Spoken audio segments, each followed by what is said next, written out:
परेशानी यह है कि जब उस रास्ते पर आएगा, अगर एक कांटा भी चुभा तो उसका दिल यह सोचकर टूट जाएगा कि मेरे कारण मेरे भैया को इन कांटों को झेलना पड़ा है।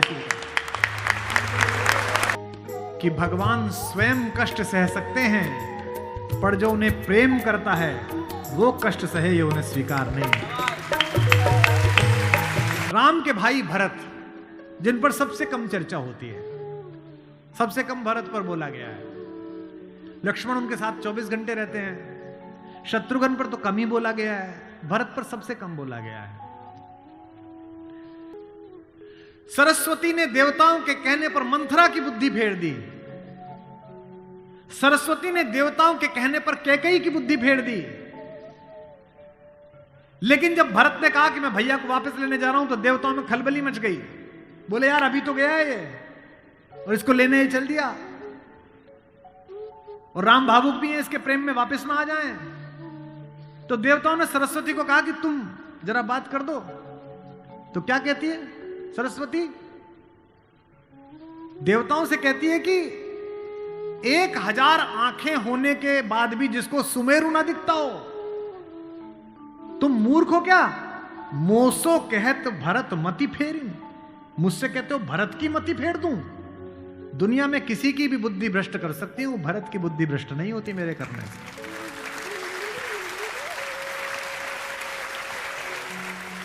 भरत जब भैया को ढूंढते हुए निकले तो पूरे खानदान को लेकर निकले। भरत ने कहा किसी की तो मान लेंगे, कौशल्या की मान लेंगे, ससुर को भी लेकर गए। जब पहली रात भरत वहीं रुके जहां राम रुके थे, भरद्वाज के आश्रम में। सुबह चलते समय भरत संकोच में थे, तो भरद्वाज ने कहा कि राजन, क्योंकि राजा हो चुके थे, आपके चेहरे पर संकोच है। तो भरत ने डरते हुए कहा कि महर्षि मैं डरा हुआ हूं, मेरी मां ने इतनी बदतमीजी की बात कर दी, मैं बाहर था। भरत को नहीं बताया गया था कि पिता दिवंगत हो गए, पता है आपको ये बात थी? भरत को संदेश भेजा गया था तो उसमें यह नहीं कहा गया था कि पिता एक्सपायर कर गए, यह कहा गया था कोई इमरजेंसी है, घर आओ। अयोध्या के बाहर नंदीग्राम में इनके पूर्वजों का एक मंदिर था, जहां इनके पूर्वजों की प्रतिमाएं लगी हुई थी। मानधाता की, दिलीप की, रघु की, अज की, नहुष की। वहां भरत रास्ते में रुके अपनी सेना के साथ पूजन करने के लिए, कि पूर्वजों का पूजन कर लूं, पुरखों का। पुरोहित ने हाथ में थाली दी, तो पहले इसका पूजन प्रथु, जो सबसे पहले जिनके कारण ये पृथ्वी कहलाती है, इनके घर के, फिर मानधाता का, फिर राजा बलि का जिन्होंने अपना मांस दे दिया था, रंतिदेव का। पूजन करते करते अज, रघु, दिलीप तक आए, और जैसे ही उन्होंने अगली मूर्ति देखी तो देखी पिताजी की मूर्ति। तेज तो थे ही, उन्होंने पुरोहित की तरफ देखा कि ये क्या? पुरोहित की आंख में आंसू, उसने कहा कि महाराज नहीं रहे, और भरत के हाथ से थाली छूट गई। भरत ने कहा मुझे किसी ने बताया क्यों नहीं कि पिताजी दिवंगत हो गए, क्या हुआ था? बोले राम को वनवास मिल गया। भैया को वनवास क्यों मिल गया?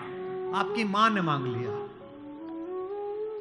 भरत घोड़ा दौड़ाते हुए अयोध्या तक पहुंचे, रोते हुए। सोच के देखिए, भरत जैसा भाई, भ्रातृत्व में राम किसी का उदाहरण नहीं देते, लक्ष्मण का भी नहीं देते। जब हनुमान को गले लगाते हैं तो ये नहीं कहते कि तुम लक्ष्मण जैसे भैया हो मेरे, तुम मोहि प्रिय ही भरत संभाए। देना हुआ है जब कोई प्यारा उदाहरण, हमने दिया है सिर्फ तुम्हारा उदाहरण।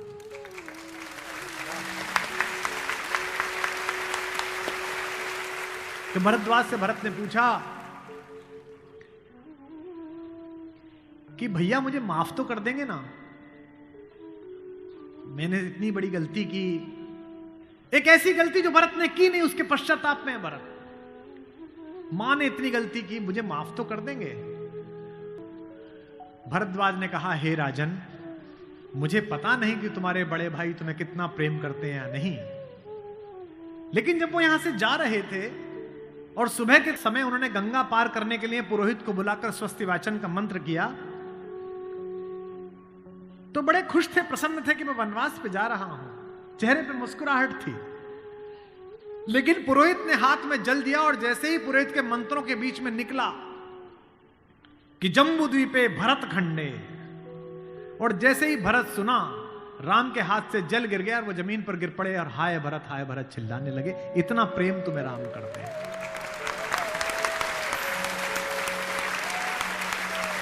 राम करुणा से भरे हुए हैं, इसीलिए करुणा निधि है। इसीलिए कहता हूं कि इस कहानी से पॉलिटिक्स सीखिए, इस कहानी से स्ट्रेटेजी सीखिए, इस कहानी से ह्यूमन वैल्यूज सीखिए, फैमिली वैल्यूज सीखिए।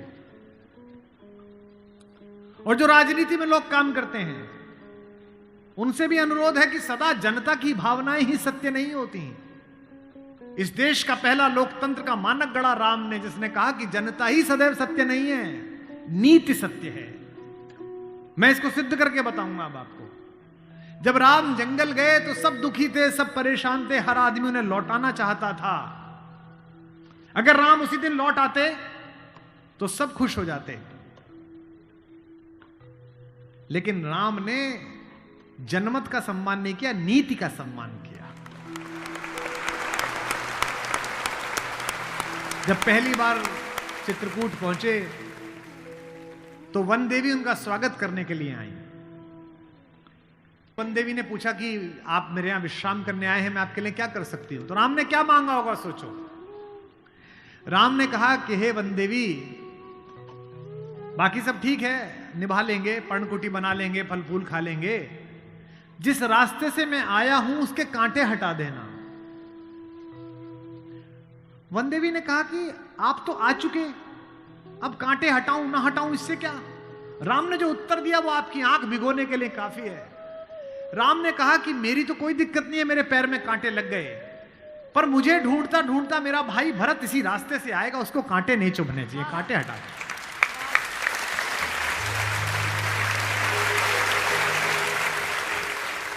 तो वन देवी को जिज्ञासा हुई। वन देवी ने कहा कि यथाज्ञा पयति महाराज, हे महाराज, आपने जो आज्ञा दी मैं कर दूंगी। एक छोटी सी मेरी जिज्ञासा है, क्या अयोध्या का राजा, अयोध्या की चतुरंगिणी सेनाओं का सेनापति, दशरथ का पुत्र, राम का छोटा भाई भरत इतना नाजुक है कि रास्ते में चलेगा तो उसके कांटे चुभ जाएंगे? राम ने कहा नहीं, वो तो वज्र के समान है, उसकी छाती से टूटकर तो इंद्र का वज्र टूट जाता है, ये कांटे उसे परेशान नहीं करेंगे। वन देवी ने कहा फिर क्यों हटा दूं? बोले परेशानी यह है कि जब उस रास्ते पर आएगा अगर एक कांटा भी चुभा तो उसका दिल यह सोचकर टूट जाएगा कि मेरे कारण मेरे भैया को इन कांटों को झेलना पड़ा है।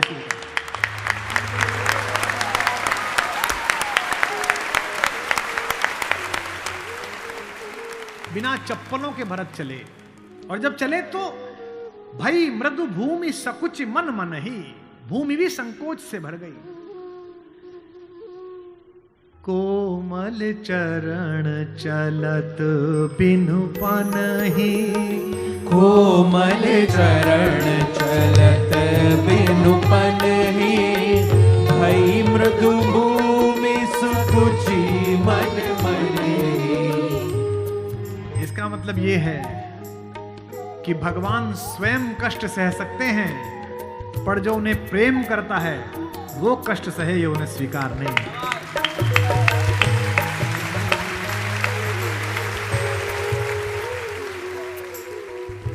चित्रकूट में रात्रि का समय है, चांदनी खिली हुई है, चंद्रमा निकला हुआ है। ये वो पल था जहां से राम की कहानी पलट सकती थी। अगर दशरथ के अंधेरे कक्ष का एक निर्णय राम को इस जंगल तक लाया है मित्रों, तो आज इस पूर्णमासी के चांद के नीचे का राम का एक निर्णय राम को वापस अयोध्या ले जा सकता है या लंका ले जा सकता है। ये वो रात थी। मुझसे कोई पूछता है कि राम कथा की सबसे महत्वपूर्ण रात्रि कौन सी है?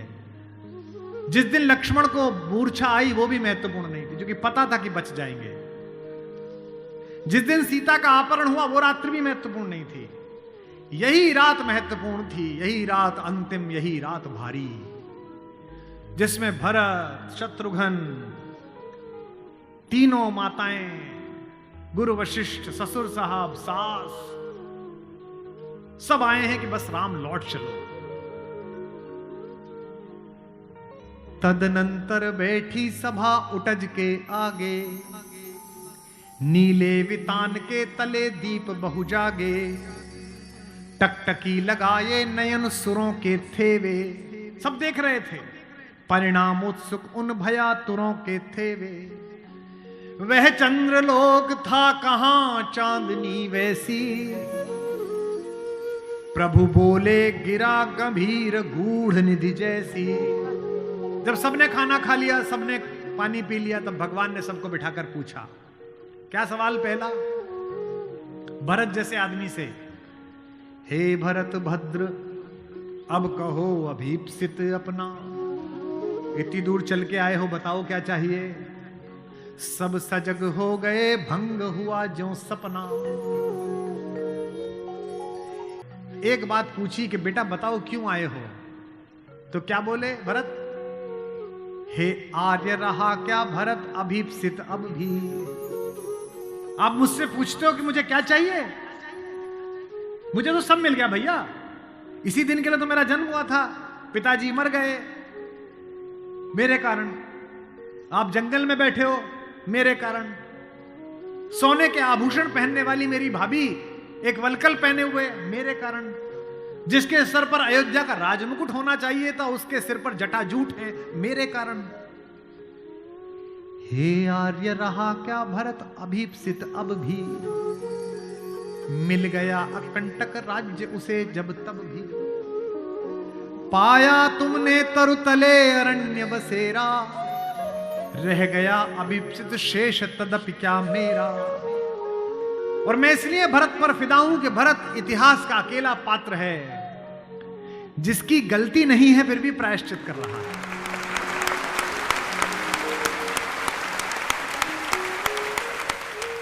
भरत अकेले हैं जिनकी कोई गलती नहीं है, उनकी मां की गलती है और वो प्रायश्चित कर रहे हैं। यहीं से राम का लोकतंत्र प्रारंभ होता है। कैसे?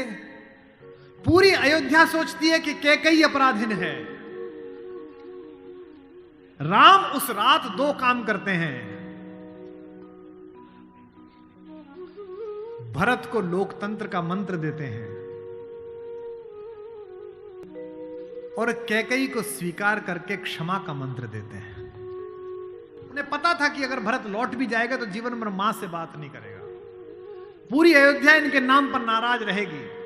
इसलिए जब तीनों माएं पहुंची हैं, प्रथम राम भेंटी कैकेयी।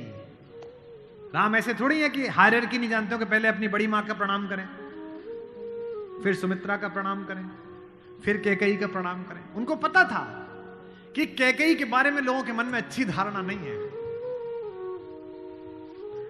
अगर देश के प्रधानमंत्री, आपके प्रदेश की मुख्यमंत्री किसी ऐसे व्यक्ति को मिल लें जिसके बारे में आपकी अच्छी धारणा न बन रही हो, तो आपकी धारणा बदलती है कि प्रधानमंत्री मिले थे, मुख्यमंत्री मिली थी, इसका मतलब अच्छा है। अगर ऐसे व्यक्ति की प्रशंसा कर दें, वो तो राम है, उनको पता है कि कैकेयी की मनोदशा कैसी है।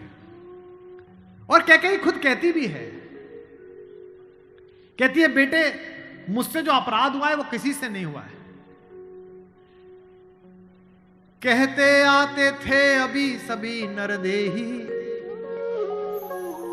माता न कुमाता पुत्र को पुत्र भले ही, पर हाय आज यह सुने विरुद्ध विधाता, है पुत्र पुत्र ही बनी कुमाता माता। क्या कहती हैं? युग युग तक चलती रहे कठोर कहानी, थी रघुकुल में भी एक अभागिन रानी, थूके मुझ पर त्रैलोक्य भले ही थूके, जो कोई कह सके कहे क्यों चूके। लेकिन एक बात मांगती हूं राम तेरे दरबार में, छीने न भरत का किंतु मातृपद मुझसे, रे राम दुहाई करूं और क्या तुझसे।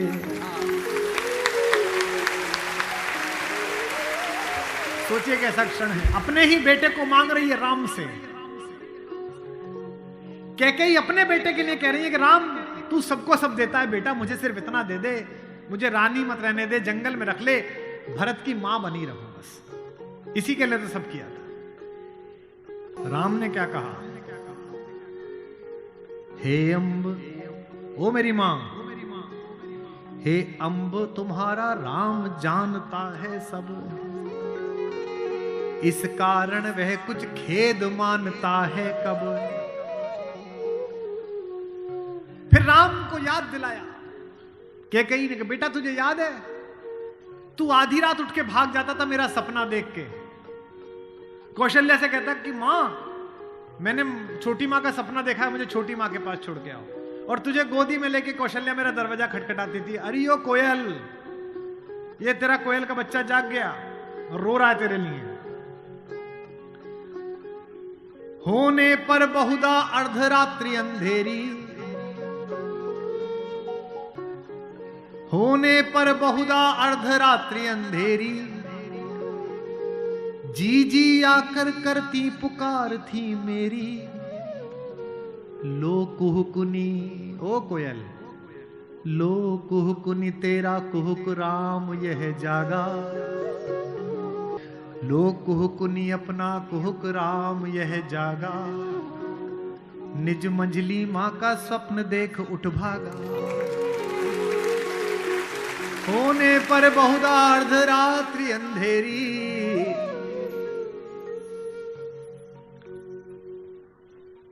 राम ने क्या कहा, मैं वही राम तू वही कैकेयी मेरी, कि 100 बार धन्य वह एक लाल की माई। कौन? 100 बार धन्य वह एक लाल की माई, जिस जननी है जना भरत सा भाई।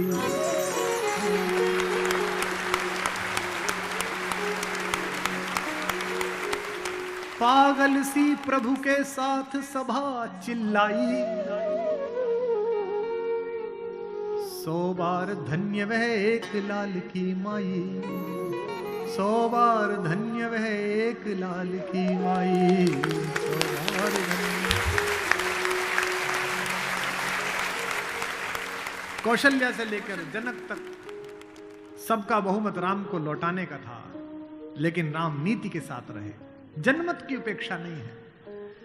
भरत जैसा भाई पाना, लक्ष्मण जैसा भाई पाना, कैसे कैसे चरित्र हैं भाई। एक भरत की पत्नी है मांडवी, उनका जिक्र नहीं होता। एक हमारी मां और है उर्मिला, उसका जिक्र नहीं होता। उर्मिला का कलेजा देखिए, मांडवी का कलेजा देखिए। जिस दिन लौटने के बाद भरत ने राज्य संभाल लिया, भाई की पादुकाएं रखकर सिंहासन पर, कौशल्या जाग रही थी। उन्होंने देखा कि ऊपर कोई घूम रहा है, कोई छाया घूम रही है महल में, अंतःपुर में। तो वो ऊपर गई तो देखा मांडवी घूम रही थी, भरत की पत्नी। तो कौशल्या ने पूछा कि बेटा तू सोई नहीं? उसने कहा हां मां मैं अभी जाग रही हूं। भरत सो गया होगा बेटा, तो उसके कक्ष में चली जा।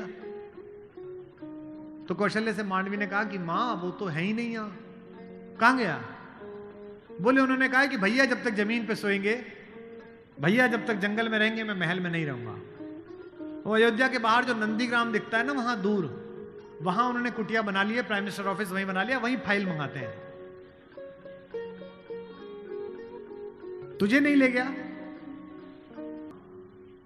संकोच में पड़ी हुई मांडवी ने कहा, मां मैंने तो कहा था आप जंगल में अकेले कैसे रहेंगे कुटिया में, मैं सेवा कर दूंगी, ले चलो। उन्होंने कहा नहीं, भाभी राम भैया के साथ चली गई हैं, तीनों माओं को देखने के लिए कोई नहीं है, तुम यहीं रहो, उनकी जिम्मेदारी हम पर है।